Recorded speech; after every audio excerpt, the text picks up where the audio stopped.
Et salut la team rue des joueurs, salut à tous. J'espère que vous avez passé un bon petit week-end de Pâques, que vous avez mangé du chocolat mais pas trop. Nous on va se retrouver pour une vidéo, je vais vous expliquer le programme rapidement, Sylvain va le détailler un peu plus sur les réseaux. On va avoir une vidéo aujourd'hui, une petite vidéo dans la mesure où on n'a que 3 matchs. Demain on fait le live avec Sylvain, pas de soucis comme d'habitude à 13h. Et vendredi normalement on reste sur l'émission classique, les 3 points d'Axel sur le week-end, que je mettrai pareil, toujours les vidéos vers juste avant 14h, j'essaye toujours de les caler, de garder la même horaire, c'est plutôt bien sympa.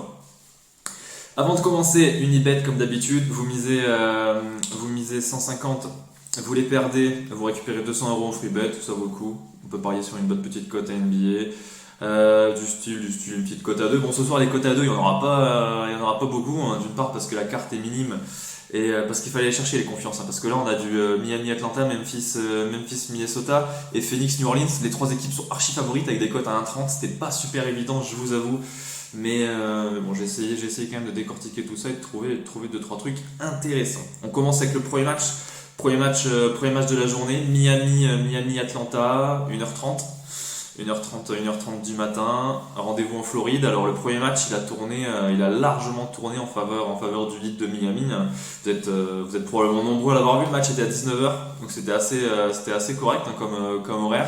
115-91, 24 points d'écart, une domination totale. Des Hawks probablement fatigués après avoir joué ce play-in éprouvant mais victorieux contre Cleveland, 107-101 dans l'Ohio. 48 heures après, ils n'ont pas eu les ressources nécessaires pour rivaliser, ne serait-ce que rivaliser un tout petit peu. Ils ont pris l'eau dans les 4 cartons. Ils ont juste remporté le dernier, mais Miami a lâché un tout petit peu, donc c'est même pas représentatif. 24 points d'écart au final, Trae Young 1 sur 12, Bogdanovic à 0 points. Moi j'ai envie de vous dire, ça va commencer par là, en tout cas c'est ma petite confiance de la journée. Je pense pas qu'Atlanta va reproduire tel genre de scénario. Il y aura un peu plus de repos, il y aura plus d'envie, il y aura plus de réussite, j'ai envie de le croire offensivement. Une réussite qui fuit globalement les Hawks, même contre Cleveland, c'était bien cata offensivement. Mais là pour le coup je pense qu'ils sont obligés de se réveiller. Trae Young pour moi va sortir un gros match. C'est pas le genre de mec, si ça rate un match généralement ça va vite rebondir derrière. En tout cas un match à 8 points, je crois, si je dis pas de bêtises, qu'il ne l'a pas fait cette année encore. Donc moi je vois Atlanta rebondir ce soir pour une cote. Je l'ai trouvé à 1,70 sur Betclic. Ce matin là je l'ai vu, elle est à 1,68. On va garder à 70, ça fait toujours mieux. Une cote à 1,70. Elle est Atlanta, c'est le prono, c'est Atlanta ne perd pas ou perd de 8 points ou moins. Je pense que ce petit écart, ils peuvent le combler. Alors je sais pas s'ils vont gagner, je sais pas s'ils ont vraiment les armes, parce qu'on le sait, la blessure de Clint Capella impacte forcément le secteur intérieur des Hawks. Et puis on sait que c'est un joueur, le Suisse est excellent au rebond offensif, il permet de donner une seconde chance à ses partenaires quand il prend ce type de rebond, et il fait énormément de bien au jeu des Hawks. Son absence va peser. Elle a pesé sur le premier match, en espérant que John Collins et Okongwu fassent le boulot dans la raquette. Mais autre chose aussi, quand on voit la réussite incroyable du hit de Miami, je veux dire, je pense pas que ça va se reproduire tous les jours. Miami, c'est une équipe très défensive. Les 115 points, c'est pas tout le temps qu'elle les met. Elle base plus sa force sur sa défense. Quand on voit Duncan Robinson qui fait du 8 sur 9 à 3 points, 27 points, ça va pas le faire tous les jours. Jimmy Butler à 21 points, bon là c'est du classique. PJ Tucker à 16 points, on marche sur la lune.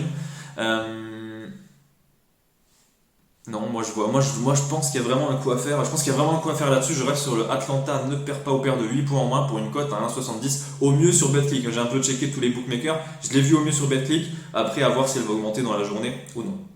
Deuxième match de la soirée, Memphis Minnesota. Alors comme je dis souvent en playoff, il y a peu de surprises. Généralement, le favori remporte les matchs, pas comme en saison régulière où j'aime bien tenter un peu des coups de folie. Là, en l'occurrence, les coups de folie, je les tente presque jamais en playoff. Généralement, c'est la meilleure équipe qui gagne. Là, il n'y a pas question on réfléchit, on fait des calculs. Non, là, c'est la victoire Point barre. Généralement, il y a 2-3 calculs qui rentrent en compte en saison régulière, des équipes qui veulent pas forcément gagner, des équipes qui vont éviter, qui vont chercher à éviter certaines pour les playoffs. Là, il n'y a pas de calcul, là, il faut gagner. Et en l'occurrence, Memphis est supérieur. Or, au match aller, Minnesota a donné une bonne petite leçon aux Grizzlies de Memphis. À vrai dire, personne l'a vu arriver, hein, cette fessée pour Memphis.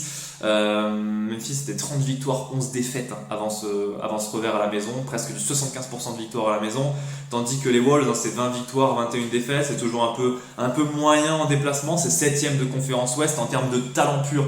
On sait très bien que Memphis à l'heure actuelle est supérieur et pourtant elle s'est inclinée et Minnesota a été formidable, une victoire 117-130, une réussite offensive à couper le souffle. Anthony Edwards qui rentre dans la légende avec 36 points en 40 minutes. Carl Anthony Towns monstrueux dans la raquette, il a largement dominé le pauvre néo-zélandais Steven Adams, hein, 29 points, 13 rebonds pour Carl Anthony Towns. Steven Adams c'est du 0 points, 4 passes, 3 rebonds. Il a souffert, bon c'est pas un énorme scoreur, hein, Adams, mais au moins on pensait qu'il allait quand même dissuader un peu dans la raquette Carl Anthony Towns. Au final il fait un match bien merdique. Memphis doit réagir, honnêtement c'est le match le plus important pour eux. S'ils sont amenés à perdre celui-ci, Memphis aura très peu de chance. En tout cas, ils réduiront considérablement leurs chances de jouer une demi-finale de conférence Ouest.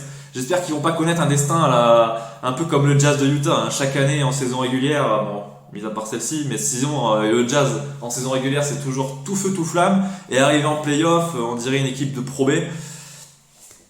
Là, en tout cas, ils ont fait un sale match, les Grizzlies, mais d'un côté, Minnesota a tout rentré, hein, 3 points, la réussite était folle. Après, la défense des Grizzlies, il va vraiment falloir qu'elle se mette au diapason, sinon ça peut piquer. D'autant plus que du côté de Minnesota, on le sait, hein, ça score dans tous les sens, hein. Minnesota et Memphis sont les deux attaques les plus productives de la ligue. Donc pour ce match, je reste sur un Memphis classique. Memphis à 1,33, la cote me paraît plutôt pas mal. Je vais rester là-dessus. Et je pense que oui, c'est une bonne petite confiance pour un combiné, hein. Memphis est dans l'obligation de remporter cette rencontre. Dernier match de la soirée. Le plus déséquilibré en tout cas de la conférence Ouest, hein. Le premier contre le 8ème. Phoenix contre New Orleans. Une cote à 1,18 pour les Suns. Une cote à 5,25 pour les Pels. Elle est tout ce qu'il y a de plus logique, hein, cette cote, hein. Il y a pas de... La différence de niveau est bien trop conséquente. Le pire, c'est que Phoenix a sorti... Phoenix gagne le premier match, et honnêtement, ils sortent pas un grand match, hein. Il y a les trois tauliers qui ont répondu présent. Ayton à 21 points.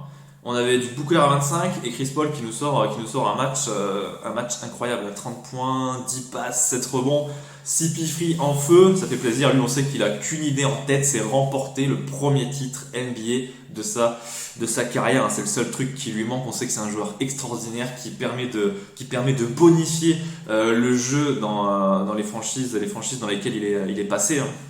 Que ce soit OKC, Houston, et bien entendu chez les Clippers, hein, quand ils formaient la triplette avec D.D. Jordan et Blake Griffin. Là, je pense que Phoenix est en mission. Phoenix va pas rigoler. Moi, je vois un sweep, hein, honnêtement, pour les Pels. Je pense qu'ils n'ont pas le niveau pour rivaliser sur le long terme et sur le court terme avec les Suns. Par contre, pour l'année prochaine, cette équipe des Pelicans sera très intéressante à suivre. On le sait, il y a un excellent matériel. Il faut le retour de Zion Williamson, bien entendu. La venue de McCollum fait un bien fou. C'est lui, désormais, le vrai capitaine, le vrai leader en termes d'expérience dans cette équipe. Brandon Ingram, qui est un joueur exceptionnel, et quand on regarde tout ce qu'il y a à côté, on parle souvent du petit José Alvarado, Larry Nance également, ancien des Cavaliers, Jonas Valanciunas dans le secteur intérieur, Jackson Hayes, Devonte Graham. Il y a du beau matos, hein. Il y a vraiment du beau matos chez les Pelicans. Reste à savoir ce qu'ils vont faire l'année prochaine, en espérant qu'il n'y ait pas trop de mouvement, hein, mais pour l'heure, ils devraient perdre cette rencontre, et dans la mesure où cette cote est bien trop faible, j'ai un peu fouiné et j'ai trouvé Phoenix, donc le Phoenix contre New Orleans, le moins de 224,5 points à 1,70. Pour rappel, le premier match, il y a eu seulement 209 points, donc le moins de 224,5 points est très bien. Même Phoenix est une bonne défense de NBA. je pense qu'ils vont réussir à contenir les assauts des Pelicans. Memphis, exactement, c'est la 9e défense de l'NBA, ça encaisse à peu près 107 points par match, mais on le sait, comme je le dis souvent, il y a la dimension playoff qui change un peu tout. Hier, j'ai passé encore, il y en a quelqu'un qui n'était pas passé, mais sur la nuit de hier, c'était pas trop mal, on a fait du 5 sur 6, si je dis pas de bêtises, avec la grosse cote de Dallas qui est passée. Et les under qui étaient pas trop mal. Bon, il y avait l'over que j'ai passé sur Dallas. Je sais plus où est-ce que ça a foiré, mais en tout cas, ça fait du 5 sur 6. C'est pas mal hier. On va essayer de faire autant aujourd'hui. Hein. Vous pourrez voir, il y a toujours 6 pronos. C'est ce qu'on fait sur la partie rédac. Les 3 pronos classiques avec les victoires de telle ou telle équipe.